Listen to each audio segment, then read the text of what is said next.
রিজিক বৃদ্ধির 14টি শ্রেষ্ঠ আমল।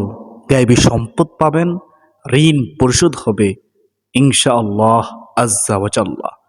আমলগুলো সম্পর্কে স্বয়ং আল্লাহ তাআলা ও রাসূল সাল্লাল্লাহু আলাইহি ওয়াসাল্লাম সুসংবাদ দিয়েছেন। আমলগুলো যদি করতে পারেন আপনার ভাগ্য খুলে যাবে ইনশাআল্লাহ। গায়বী সাহায্য পাবেন, রিজিকের সমস্ত কষ্ট দূর হবে, সংসারের অভাব অনটন দূর হবে ইনশাআল্লাহ। ঘরে বরকত ও শান্তি আসবে, দুনিয়া ও আখিরাতের কল্যাণ পাবেন ইনশাআল্লাহ। রিজিক বৃদ্ধির জন্য 14টি শ্রেষ্ঠ আমল।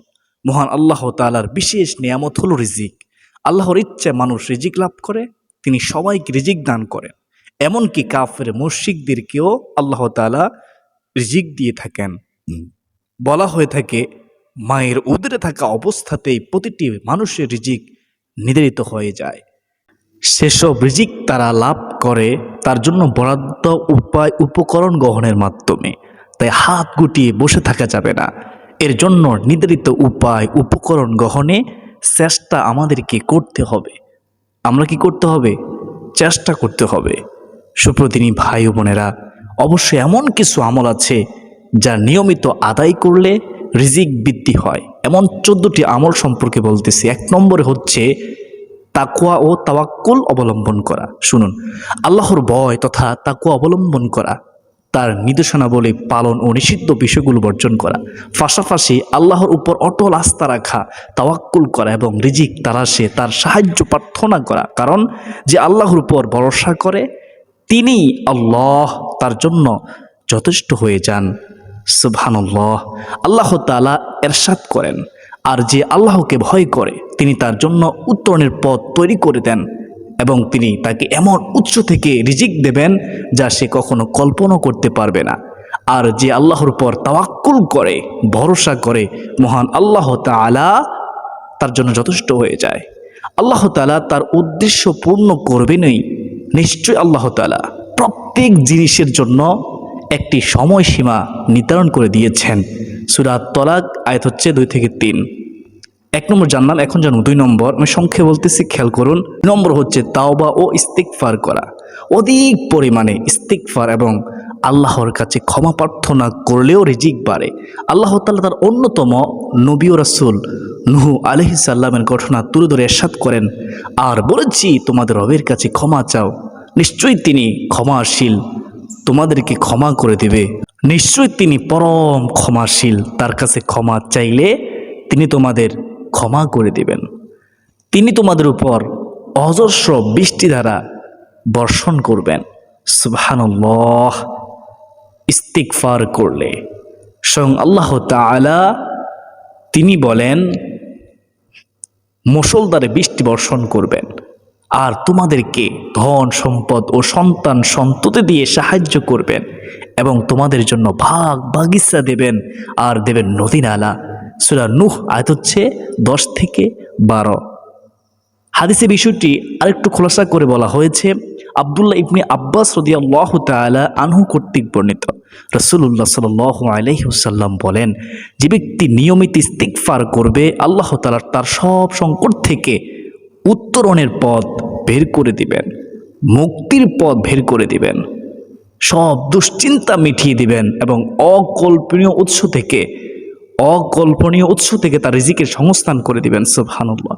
অন্য হাদিসে বর্ণিত হয়েছে, আব্দুল্লাহ ইবনে আব্বাস রাদিয়াল্লাহু তাআলা আনহু থেকে বর্ণিত, রাসূলুল্লাহ সাল্লাল্লাহু আলাইহি ওয়াসাল্লাম বলেন, যে ব্যক্তি বেশি বেশি ইস্তিগফার করবে আল্লাহ তাআলা তার সব সংকট থেকে উত্তরণের পথ বের করে দিবেন, সব দুশ্চিন্তা মিটিয়ে দেবেন এবং অকল্পনীয় উৎস থেকে তার রিজিকের ব্যবস্থা করে দিবেন। সুবহানাল্লাহ।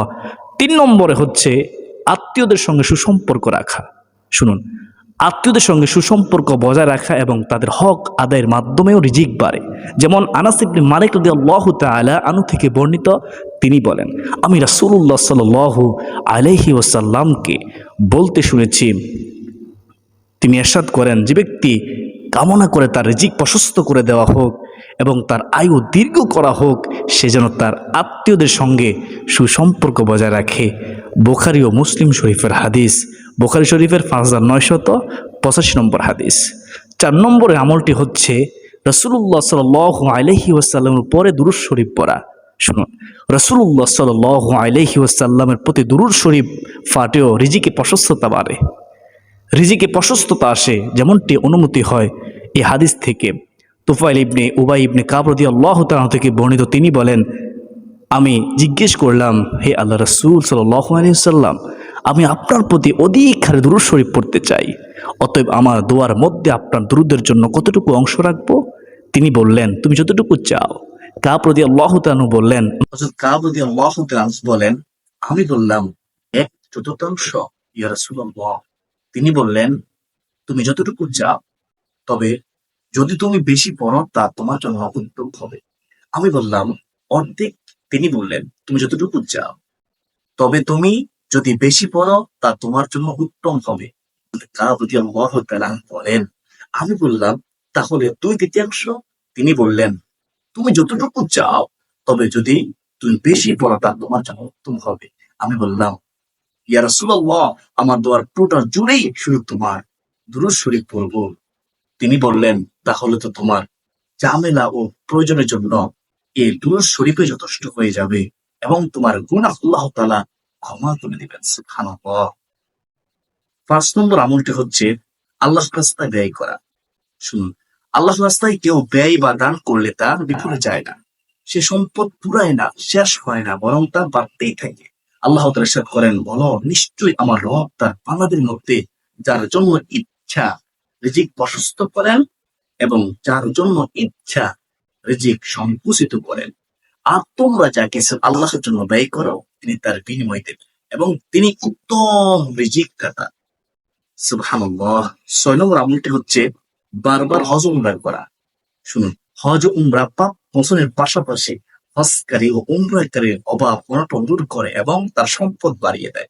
আব্দুল্লাহ ইবনে মাসউদ রাদিয়াল্লাহু তাআলা আনহু কর্তৃক বর্ণিত, তিনি বলেন, রাসূলুল্লাহ সাল্লাল্লাহু আলাইহি ওয়াসাল্লাম ইরশাদ করেছেন, রাহমাতুল্লিল আলামিন নবীজি বলেছেন, তোমরা হজ ও উমরা পরপর করতে থাকো, কেননা তা অভাব ও গুনাহ দূর করে দেয়, যেমন দূর করে দেয় কামারের হাপর লোহা, সোনা ও রূপার ময়লাকে।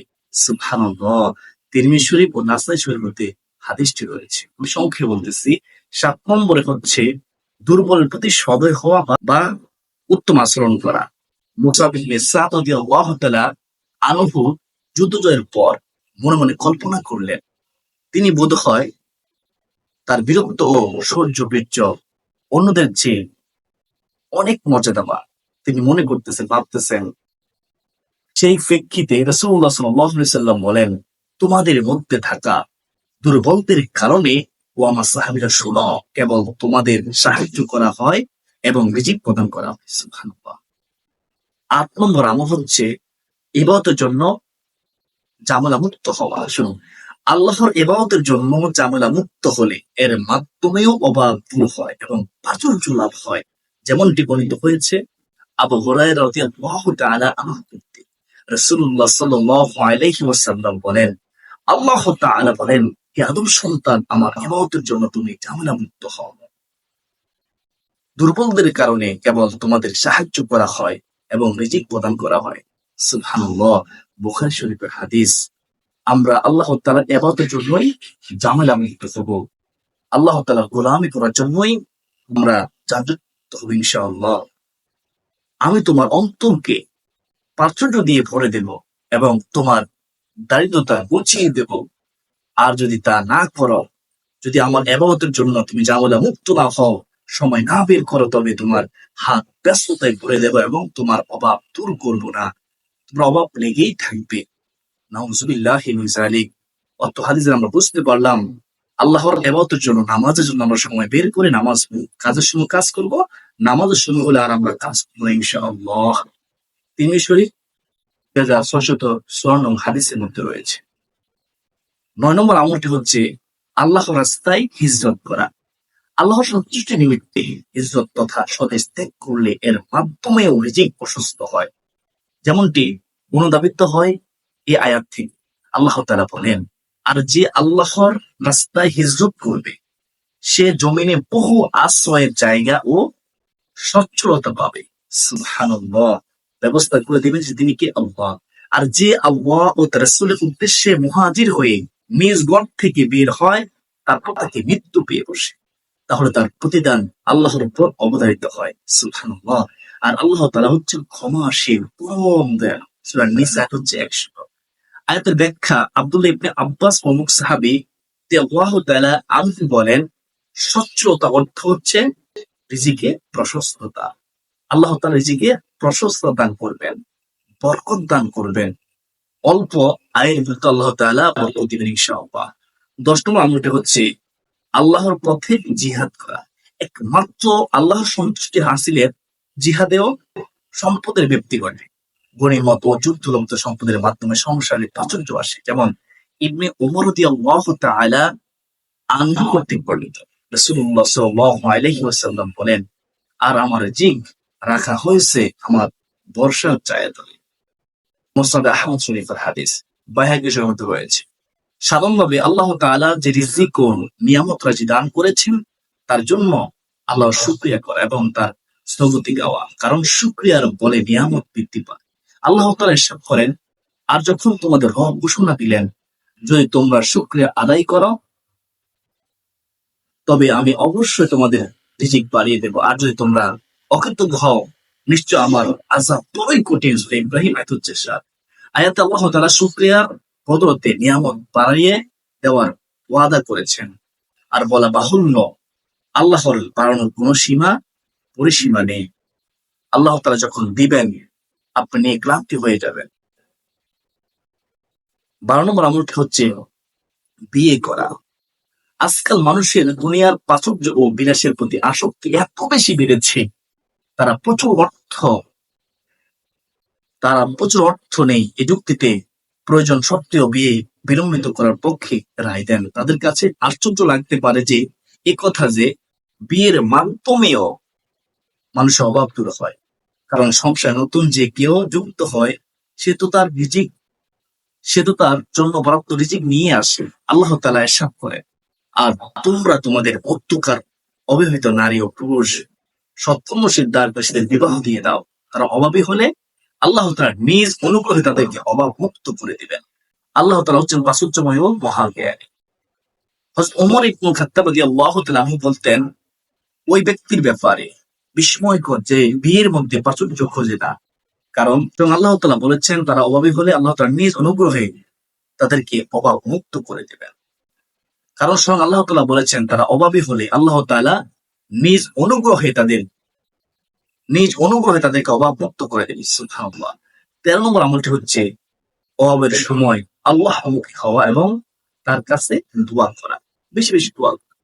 রিজিক অর্জনে এবং অভাব দূরীকরণে প্রয়োজন আল্লাহর কাছে বেশি বেশি দোয়া করা, কারণ তিনি প্রার্থনা কবুল করেন। আর আল্লাহ তাআলাই রিজিক দাতা এবং তিনি অসীম ক্ষমতাশীল। আল্লাহ তাআলা বলেন, আর তোমাদের রব বলেছেন তোমরা আমাকে ডাকো, আমি আল্লাহ তোমাদের ডাকে সাড়া দেব। সূরা আল মুমিন আয়াত 60। আমরা আল্লাহকে ডাকলে আল্লাহ সাড়া দিবেন। সুবহানাল্লাহ। এই আয়াতে আল্লাহ তাআলা দোয়া করার নির্দেশ দিয়েছেন, আর তিনি তা কবুলের জিম্মাদারি নিয়েছেন, যাব না তা কবুল পথে কোনো অন্তরায় না হয়। যেমন ওয়াজিব তরক করা, হারাম কাজে জড়ানো, হারাম আহার গ্রহণ বা হারাম পরিচ্ছদ গ্রহণ ইত্যাদি, এবং কবুলকে ক্ষণিক বিলম্বিতকরণ। আল্লাহর কাছে দোয়াই বলা যেতে পারে, হে রিজিক দাতা আমাকে রিজিক দান করুন, আপনি সর্বোত্তম রিজিক দাতা। হে আল্লাহ, আমি আপনার কাছে পবিত্র সুপ্রশস্ত রিজিক চাই। হে আল্লাহ, আমি আপনার কাছে পবিত্র সুপ্রশস্ত রিজিক চাই। হে ওই সত্তা দানের ঢল সত্ত্বেও যার ভান্ডারে কমতি হয় না। হে আল্লাহ, আমাকে আপনি আপনার হালাল দিয়ে আপনার হারাম থেকে যথেষ্ট করে দিন, আর আপনার দয়া দিয়ে আপনি ছাড়া অন্যদের থেকে যথেষ্ট হয়ে যান। হে আল্লাহ, আপনি আমাকে যে রিজিক দিয়েছেন তা দিয়ে সন্তুষ্ট বানিয়ে দিন, আর যা আমাকে দিয়েছেন তার মধ্যে বরকত দিন। অভাবকারী মানুষের কাছে হাত না পেতে, সুপ্রিয় দর্শক, আল্লাহর শরণাপন্ন হলে এবং তার কাছে প্রাচুর্য চাইলে অবশ্যই তার অভাব মোচন হবে এবং রিজিকে বরকত হবে। আব্দুল্লাহ ইবনে মাসউদ রাদিয়াল্লাহু তাআলা আনহু কর্তৃক বর্ণিত, রাসূলুল্লাহ সাল্লাল্লাহু আলাইহি ওয়াসাল্লাম বলেছেন, যে ব্যক্তি অভাবে পতিত হয় অতঃপর তা সে মানুষের কাছে বলে না, অভাব দূরীকরণে মানুষের উপর নির্ভরশীল হয় না, তার অভাব মোচন করা হয়। তিনি শরীফের হাদিস। তা আমরা কার উপর নির্ভরশীল? আল্লাহ নির্ভরশীল। সর্বশেষ হচ্ছে 14 নম্বর হচ্ছে গুনাহ ত্যাগ করা, আল্লাহর দ্বীনের উপর সদা অটল থাকা। গুনাহ ত্যাগ করা, আল্লাহর দ্বীনের উপর অটল থাকা এবং নেকির কাজ করা, এসবের মাধ্যমে রিজিকের রাস্তা প্রশস্ত হয়। আল্লাহ তাআলা আমাদের সবাইকে এই 14টি আমল করার তৌফিক দান করুন। সুস্থ শরীরে 5 ওয়াক্ত নামাজ পড়ার তৌফিক দান করুন।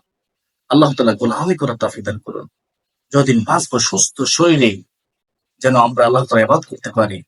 এমন রোগ আল্লাহ তাআলা আমাদেরকে না দিক যে রোগের কারণে আমরা ইবাদত করতে পারবো না। আল্লাহ আমাদেরকে হেফাজত করুক। আল্লাহুম্মা আমিন। আজকের দিনের পর্যন্ত সকলের সুস্বাস্থ্য কামনা করে বিদায় নিচ্ছি। ওয়া মা আলাইনা ইল্লাল বালাগ।